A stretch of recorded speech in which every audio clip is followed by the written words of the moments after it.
तो यार जब भी किसी मूवी के अंदर हमें किसी एक वेपन को दो अलग अलग कैरेक्टर्स के पास दिखाया जाता है, तब उन कैरेक्टर्स को देखने के बाद हमारे माइंड में सिर्फ एक ही सवाल आता है कि आखिर इन दोनों में से कौन सा कैरेक्टर इस वेपन के साथ ज्यादा पावरफुल है। और ऐसे ही एमसीयू के अंदर जब हमने पहली बार थैनोस और अल्ट्रॉन इन दोनों को इन्फिनिटी स्टोन्स का यूज करते हुए देखा था, तब इन दोनों को देखकर भी हमारे माइंड में यही क्वेश्चन सबसे पहले आया था। और इसीलिए आज की इस वीडियो के अंदर हम इन्फिनिटी वॉर मूवी में दिखाए गए इन्फिनिटी स्टोन वाले थैनोस और व्हाट इफ सीरीज में इंट्रोड्यूस हुए इन्फिनिटी अल्ट्रॉन का बैटल कंपैरिजन करने वाले हैं और जानने वाले हैं कि आखिर इन दोनों में से कौन सा कैरेक्टर इन्फिनिटी स्टोन्स के साथ ज्यादा पावरफुल है। इसके साथ ही हम ये भी जानेंगे कि इन दोनों कैरेक्टर्स में कभी बैटल होती है तो इस बैटल को जीतने के किसके चांसेस ज्यादा हैं। तो वीडियो को लंबा ना करते हुए चलिए वीडियो को शुरू करते हैं।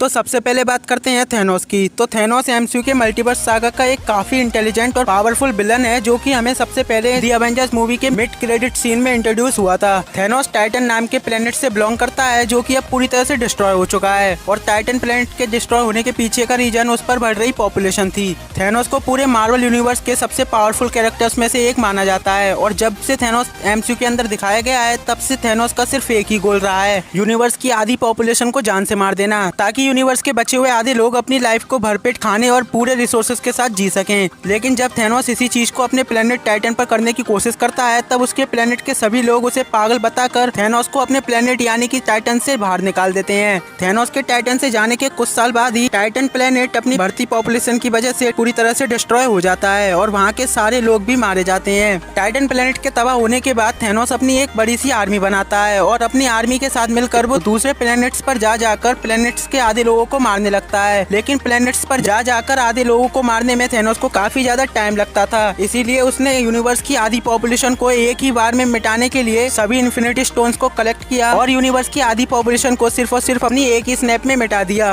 अब बात करें थैनोस की पावर्स की, तो थैनोस एक एलियन होने की वजह से वो फिजिकली काफी ज्यादा पावरफुल है। थैनोस के पास super human strength, super human durability, stamina, super speed, super human agility, reflexes और रीजनरेटिव हीलिंग फैक्टर जैसी कमाल की पावर्स मौजूद हैं। थैनोस की फिजिकल स्ट्रेंथ इतनी ज्यादा है कि वो टेजरेक्ट क्यूब और विजन की वाइब्रेंट बॉडी को अपने हाथ से तोड़ चुका है। टाइटन प्लेनेट पर आयरन मैन को उसके मार्क 50 आर्मर के साथ हरा चुका है। कैप्टन अमेरिका जैसे पावरफुल सुपर सोल्जर को अपने एक ही पंच से नॉकआउट कर चुका है और हल्क जैसे पावरफुल मॉन्स्टर को भी Thanos hand to hand fight में इजीली डिफीट कर चुका है। थैनोस के पास लिटरली अल्टीमेट स्ट्रेंथ है और अपनी इसी अल्टीमेट स्ट्रेंथ के दम पर थैनोस एमसीयू की अभी तक की सबसे पावरफुल ट्रिनिटी को भी हरा चुका है। अगर हम बात करें थैनोस की ब्रूटैलिटी की, तो एमसीयू का थैनोस बहुत ही ज्यादा ब्रूटल है, क्योंकि जब थैनोस को सोल स्टोन चाहिए था तब सोल स्टोन को पाने के लिए थैनोस ने बिना सोचे समझे अपनी बेटी गमोरा को सैक्रिफाइस कर दिया था। और थैनोस की ये ब्रूटैलिटी तो कुछ भी नहीं। मार्वल कॉमिक्स के अंदर तो थैनोस इतना ज्यादा ब्रूटल है कि कॉमिक्स के अंदर जब थैनोस की फैमिली थैनोस के आगे आने लगे तब उसने बिना सोचे समझे अपने मदर, अपने फादर और यहाँ तक कि अपने बेटे को भी जान से मार दिया था। इसलिए ब्रूटैलिटी के मामले में थैनोस बहुत ही ज्यादा आगे है। इसके अलावा अगर हम बात करें थैनोस की ड्यूरेबिलिटी की, तो थैनोस की ड्यूरेबिलिटी भी इतनी ज्यादा है कि इसकी बॉडी के ऊपर पावरफुल से पावरफुल अटैक्स का भी कुछ ज्यादा असर नहीं होता। थैनोस की ड्यूरेबिलिटी का अंदाजा आप इसी से लगा सकते हो कि थैनोस ने एमसीयू के अंदर सभी इन्फिनिटी स्टोन्स को अपने एक हाथ से होल्ड करके स्नैप किया था।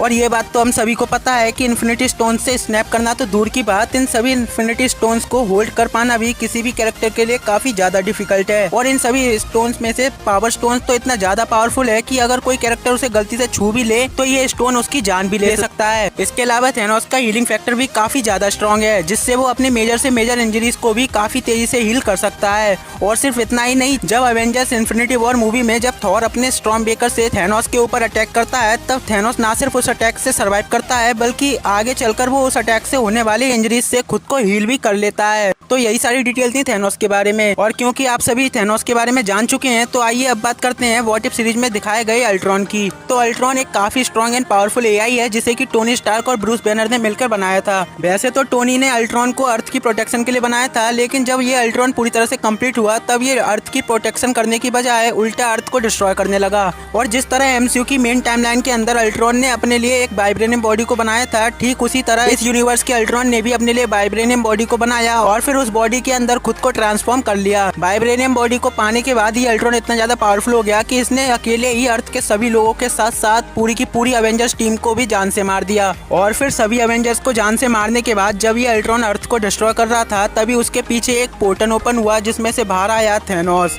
थैनोस उस टाइम वहाँ पर अल्ट्रॉन के माइंड स्टोन को लेने आया था, लेकिन इससे पहले थैनोस कुछ रिएक्ट कर पाता अल्ट्रॉन ने अपने माइंड स्टोन से थैनोस को एक बार में ही मार दिया और फिर उसके इन्फिनिटी गॉन्गलेट से सभी इन्फिनिटी स्टोन्स को निकालकर अपने सूट में लगा लिया। वाइब्रेनियम बॉडी और इन्फिनिटी स्टोन्स के मिलने के बाद ये अल्ट्रॉन इतना ज्यादा पावरफुल हो गया कि इसने ना सिर्फ अर्थ को डिस्ट्रॉय किया बल्कि एजगार्ड, सकार, जेंडार जैसे पावरफुल प्लैनेट्स के साथ साथ पूरी की पूरी गैलेक्सी तक को डिस्ट्रॉय कर दिया। बात करें इस अल्ट्रॉन की पावर्स की तो इसके पास super human strength, super human durability, stamina, super speed, agility, reflexes and fly करने जैसी कमाल की एबिलिटी मौजूद है। और क्योंकि इस अल्ट्रॉन के पास इन्फिनिटी स्टोन्स हैं इसलिए इसके पास कुछ स्पेशल पावर्स भी हैं, जैसे कि ये अल्ट्रॉन टेलीपोर्टेशन कर सकता है, पोर्टल को क्रिएट कर सकता है, टाइम और रियलिटी को अपने हिसाब से कंट्रोल कर सकता है, अपने हाथों से एनर्जी ब्लास्ट और हीट जनरेशन जैसी अटैक्स को शूट कर सकता है और इसके अलावा ये अपनी बॉडी के साइज को भी कई गुना तक बढ़ा सकता है। और यही सारी अल्ट्रॉन की स्पेशल पावर्स हैं। और अपनी इन्हीं सब स्पेशल पावर्स से अल्ट्रॉन व्हाट इफ सीरीज के अंदर कैप्टन मार्वल जैसे पावरफुल कैरेक्टर्स के साथ साथ वॉचर जैसे एक पावरफुल कॉस्मिक बीइंग को भी हरा चुका है। अल्ट्रॉन की पावर का अंदाजा आप इसी से लगा सकते हो कि इसने बिना इन्फिनिटी स्टोन्स के पूरी की पूरी अवेंजर्स टीम के साथ साथ थैनोस जैसे अनबीटेबल कैरेक्टर को हराया है, जो कि काफी बड़ी बात है। इसके साथ ही अगर हम बात करें अल्ट्रॉन की ड्यूरेबिलिटी की तो अल्ट्रॉन की ड्यूरेबिलिटी भी इतनी ज्यादा है कि इसकी वाइब्रेनियम बॉडी के ऊपर किसी भी टाइप के पावरफुल अटैक्स का कुछ भी असर नहीं होता। यहाँ तक कि व्हाट इफ सीरीज के अंदर जब कैप्टन मार्वल अल्ट्रॉन को अपनी स्ट्रेंथ से जेंडार प्लेनेट के इनर कोर तक ले जाती है तब भी अल्ट्रॉन की वाइब्रेनियम बॉडी को कुछ भी नुकसान नहीं पहुंचता। आप सभी अल्ट्रॉन की ड्यूरेबिलिटी का अंदाजा इसी से लगा सकते हो कि जहां थैनोस इन्फिनिटी स्टोन से 2 बार स्नैप करने के बाद अधमरा हो गया था, वहीं दूसरी तरफ अल्ट्रॉन के एक पूरी की पूरी गैलेक्सी को डिस्ट्रॉय करने के बावजूद भी उसकी बॉडी पर कुछ भी इफेक्ट नहीं पड़ा था। इसीलिए ड्यूरेबिलिटी के मामले में ये अल्ट्रॉन थैनोस से भी बहुत ज्यादा आगे है। तो अब इन दोनों कैरेक्टर्स के बारे में जानने के बाद आइए अब इन दोनों की बैटल के बारे में बात करते हैं और जानते हैं कि आखिर इन दोनों की बैटल में किसके जीतने के ज्यादा चांसेस हैं।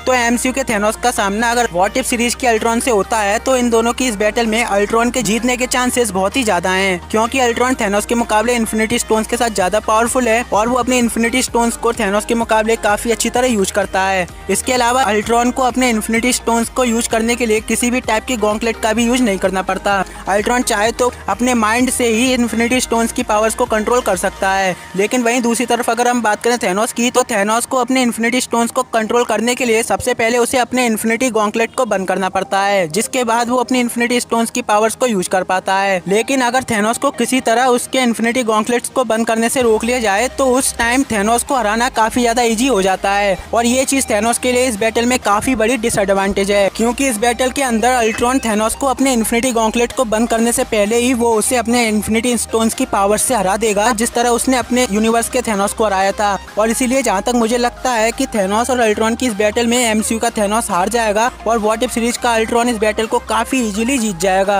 तो गाइस ये तो मेरा ओपिनियन था, आपको क्या लगता है इन दोनों की फाइट में कौन जीतेगा? अपना ओपिनियन हमें जरूर बताना। तो यार आज की वीडियो यहीं पे खत्म होती है। अगर आपको वीडियो अच्छी लगी हो तो लाइक कर देना, चैनल को सब्सक्राइब करके बेल आइकन प्रेस कर देना। मिलते हैं आपको अगली वीडियो में।